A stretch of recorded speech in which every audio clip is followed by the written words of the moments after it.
Alrighty, so I'm Shmel Graham for Ashurst, as Ken mentioned, and since I am standing in between you and lunch, this is going to be a little bit of an interactive presentation, so I need everybody to get their phones out because I have an audience poll to get us started. Get your phones out, we're going to show the results.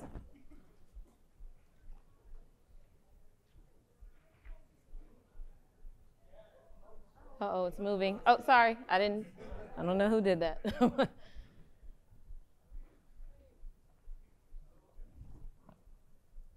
Okay, hope you guys are answering questions, and you see the results are coming in. We need more than one voter, more than two, more than three. Come on, guys.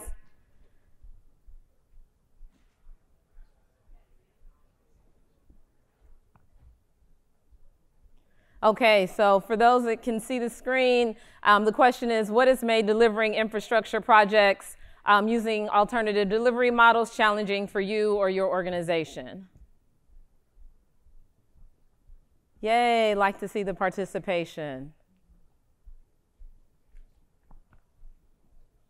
Absent of sustainable MWDE strategies, okay? All right, thank you guys all for participating. So it seems like the leading vote is lack of internal expertise about the various project delivery models. Okay, does anything surprise you all about the results so far? No? Okay. Well, I'll switch now to my presentation where, as Ken mentioned, I'll talk about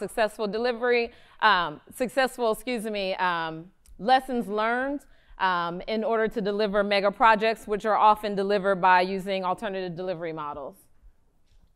And so to introduce myself, I'm Shmel Graham. I'm an attorney at Ashurst Law Firm. I'm in our Los Angeles office where I focus on representing public agencies and delivering infrastructure projects. I also had almost 8 years of experience working in City Hall for the office of Mayor Eric Garcetti and Mayor Antonio Villaraigosa, where I worked on large technology delivery innovation projects, operational projects, and technology infrastructure projects. So learned lots there. And then, most importantly, I'm a mother of a 9-year-old. We travel the world looking at fabulous infrastructure. And so today I'll really share some building blocks of lessons learned, having been on both sides of advising public agencies and also being in a public agency and knowing all the pushback and challenges that you encounter. I'll share some of the lessons learned and building blocks. And so to start off, you really need to understand the problem that you're solving for when embarking, on a mega project. What are the goals? What are the objectives? You know, there's lots of money, lots of time spent in delivering these projects, but oftentimes you'll have different stakeholders that have different interests. And so you want to make sure that you're understanding what are the goals and objectives of the project and aligning that. And that is really important all throughout the delivery of the project, because you should always test the decisions that you're making on a project against, does this align with our goals and objectives? You can hear some cool new things at a conference, you can talk to a colleague and they say they did something and you can incorporate that in your project, but there's always an impact. And so you always want to make sure that you're aligning your goals and objectives so you can be focused on what is the actual purpose of the project and how do we successfully deliver it and not get distracted on going a number of different angles and not delivering a cohesive and successful project. And you know, when you think about the procurement process, when you're thinking about later down the road, that's important too when you look at evaluation criteria, when you're identifying who is that partner you're going to work with. You want to make sure that your goals and objectives reflect your values, and that helps you identify the right partner. So this is all, it's not something you just do at the front and it's like a fancy document and you just say, okay, we decided our goals and objectives and we'll move on. You want to utilize that to always keep you guys anchored and focused and going in the right direction. And is it true that one size fits all? No, it is definitely not true. And when you're thinking about delivery models, you may hear that another agency delivered a project doing a P3 or a PDB. Does that mean it's right for your project?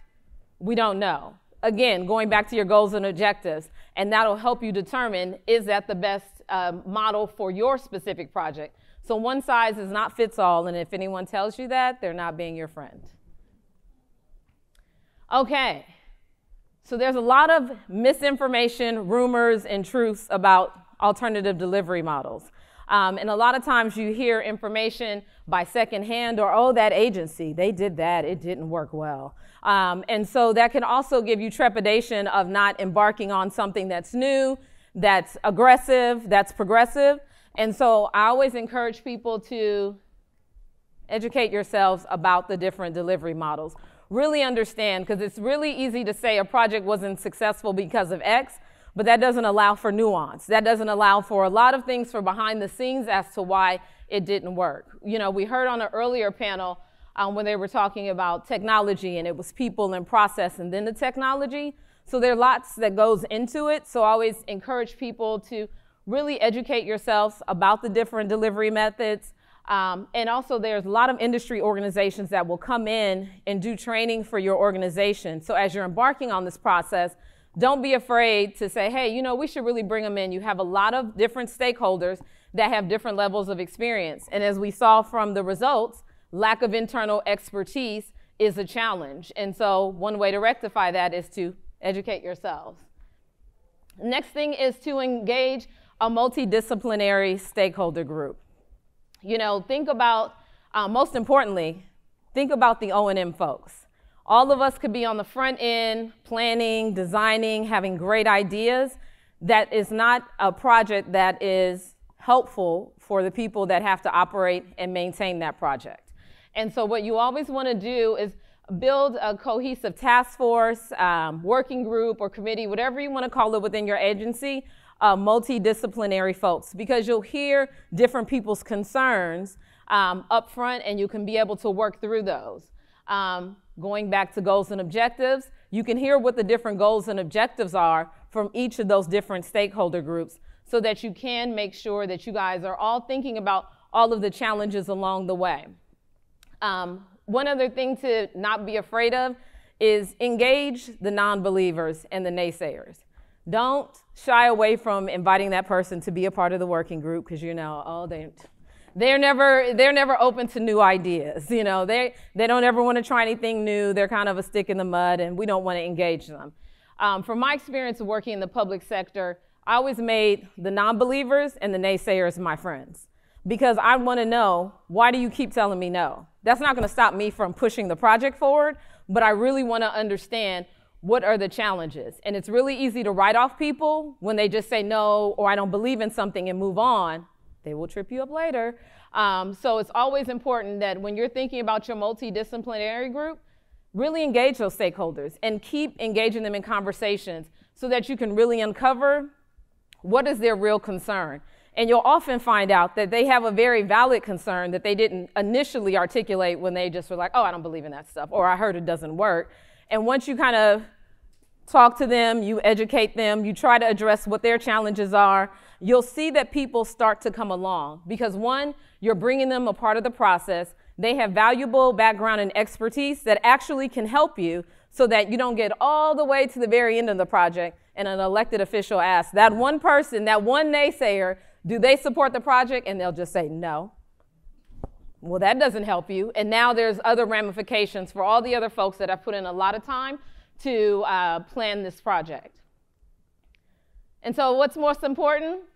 You have to have a champion. You need a project champion when you're in the public sector. It's great to have the working group, the committees, but you really need somebody with that cachet and that power to propel the team forward. And if you can, you know, I even suggest maybe having like co-champions, because if someone, you know, they're elected, they're termed out, you don't want your project to fizzle because that one person that was carrying the banner is now gone. So you definitely want to have at least one, but not, if possible, two champions that can really kind of propel your project forward and be that person that has that energy and that banner to lead the charge.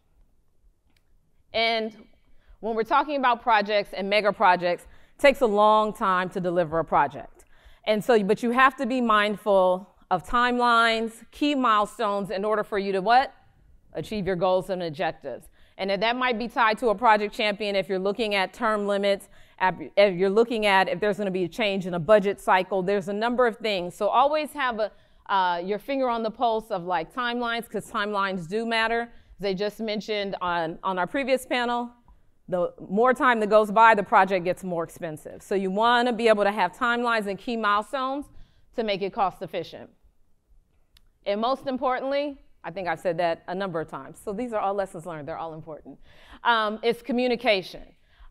Whether you're using the old school phone somehow, whether you're texting folks, it's important to have communication early and often, because you want to bring people along through the journey. If your biggest challenge is that there's not a lot of internal expertise, you don't want to take your committee and go cook up a project and then just spring it on someone at the very end, because then you're not going to have those champions and those people, those stakeholders to really buy in. So I always encourage people to communicate often. You find that delicate balance within your agency, but you have to know that you have to have some frequency of communication, and also use that communication to educate your stakeholders, because you know at the end they may have sticker shock, there might be some big political votes. So you want to make sure that you've brought them along the journey, so when other people ask, well, do you support this project, they can say yes, and they can articulate why, and they can communicate details about the project that maybe other people aren't engaging with you about. And here we are when we get to the reckoning day, you know, having the political support. And it's not just about having the votes, it's also about you need political support for budget allocations for these projects. When you're thinking about bringing on technical advisors, legal advisors, or financial advisors, that costs a lot of money when you're looking to develop a mega project. So you need to make sure that you have the political support in order to have the funding that you need to continue to advance your project. And always keep in mind, people love ribbon cuttings, people love all the fancy shining stuff while you guys are doing the hard work in the background. So you want to align the timelines as we talked about, and looking at how does this make someone else look good, how can they help me and I help them. Oh, what happened? Uh-oh. We'll go back. Okay, so then here we are talking about, I'm not touching anything, not sure what's happening. So this is the slide we're on, focusing on equity. Be steadfast when you're talking about equity. Make it integral to your project, and really think about how can you be intentional about equity and not leave that to the very end. Because when you're intentional about equity, you can think about new strategies, new approaches to delivering your infrastructure project, where equity can be a cornerstone to what you're doing in different ways, and leverage that large investment to advance your equity goals. And then, as they talked about on the previous panel, don't be afraid to engage the labor unions. Whether you're building a new building, whether you're building a train line, where you're converting a fleet, labor union, we're in California. Labor unions are important. So knowing when to engage the labor unions is important. So you want to have enough information that you can have an intelligible conversation with them about it, but you don't want to have it too late where they've already gotten to all your elected officials and now your project's not going to get supported. And so if you engage the labor unions early, you can really think about what are innovative strategies that the private sector and the labor unions can collaborate on retraining, new workforce development opportunities, because as we see the economy is changing, people will continue to need jobs and will continue to need a labor force. So really, if you think about engaging unions early, you can have more strategic conversations that are more collaborative. And then at the end of the day, if you've done all of those different steps, you build trust internally and externally. I think it's important when you think about having the competence to deliver the projects. You want your team members, you want your elected officials, you want your supervisors to have confidence that you all as an agency can embark on a project and be successful. And you want to have that commitment. So if you have that champion, you have different goals and objectives, you want to make sure that you're adhering to that commitment that you guys have made, not only to the people you serve externally, but then to your colleagues internally. And by having the working groups and consistently working, you develop that consistency, the reliability, And also just kind of the sincerity and genuineness. We all have, I've worked in the public sector. At the end of the day, you're there to serve the public. And they have a certain expectation of the services that you're able to provide to them.